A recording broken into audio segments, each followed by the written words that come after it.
Renungan Harian Katolik, Minggu 20 November 2022. Senang bertemu kembali dengan Anda, saudara dan saudariku. Bersama saya, Romo Allen. Bukanlah hal yang sulit bagi kita bila kini kita diajak untuk memberi gambaran tentang kriteria raja yang baik. Sebagaimana yang kita ketahui bersama bahwa raja adalah jabatan tertinggi dalam suatu wilayah kekuasaan. Raja adalah orang yang diberi kepercayaan untuk memimpin kumpulan orang lainnya dalam suatu jangka waktu tertentu. Maka, raja yang baik adalah raja yang bijaksana dalam menghadapi berbagai persoalan dan mempertimbangkan aneka keputusan. Ia selalu bertanggung jawab atas semua kepercayaan yang telah diberikan kepadanya dengan cara hanya mengutamakan kepentingan bersama.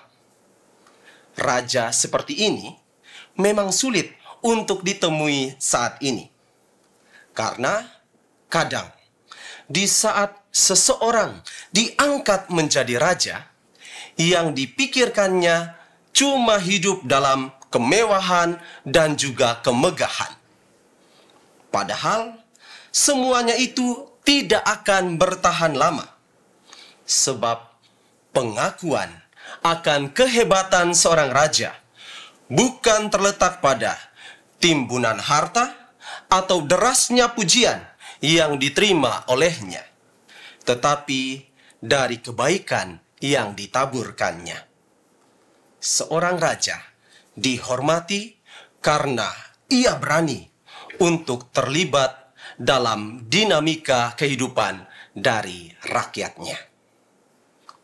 Saudara dan saudariku yang terkasih, kini kita berada di akhir tahun liturgis gereja. Dan bertepatan dengan hari ini, kita memperingati Hari Raya Tuhan kita Yesus Kristus, Raja Semesta Alam. Perikop Injil yang menjadi dasar refleksi kita pada hari ini adalah Injil Lukas, bab 23, ayat 35 sampai dengan ayat 43.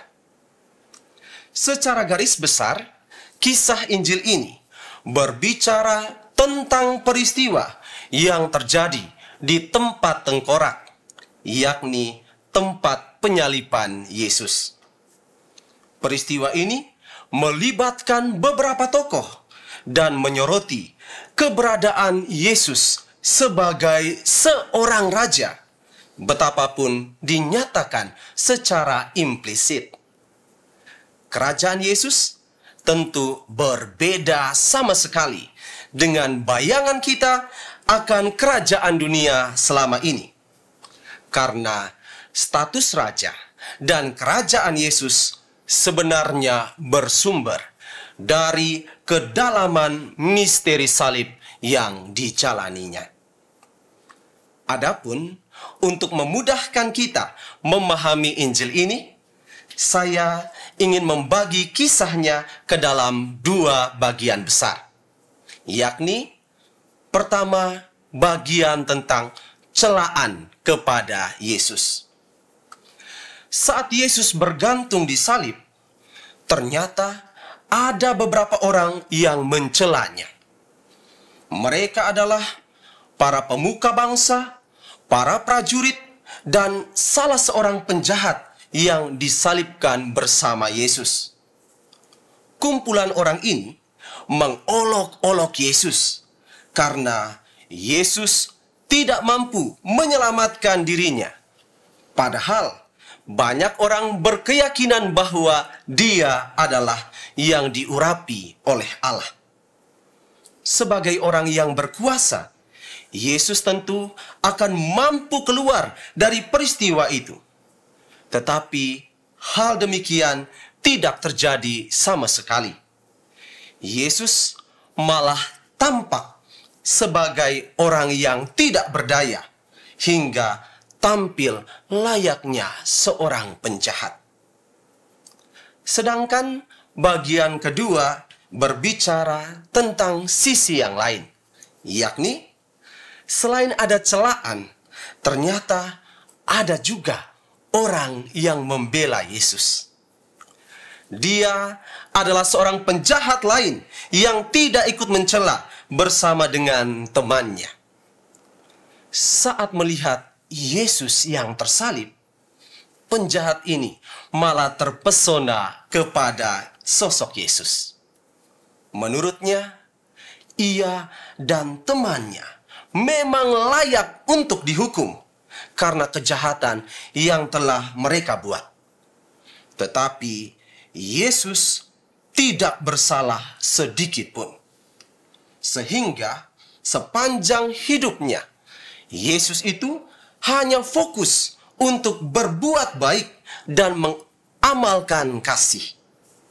Sehingga tidak heran baginya jika Yesus diyakini sebagai seorang Mesias.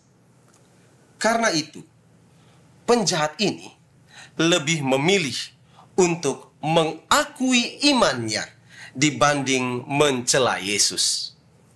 Katanya, Yesus, ingatlah aku apabila engkau datang sebagai Raja. Yesus segera menanggapi iman itu dengan memberikan kepadanya keselamatan. Karena bagi Yesus, keselamatan adalah milik mereka yang mau berjuang untuk bertobat dan bersikukuh mengimani Allah dalam segala situasi.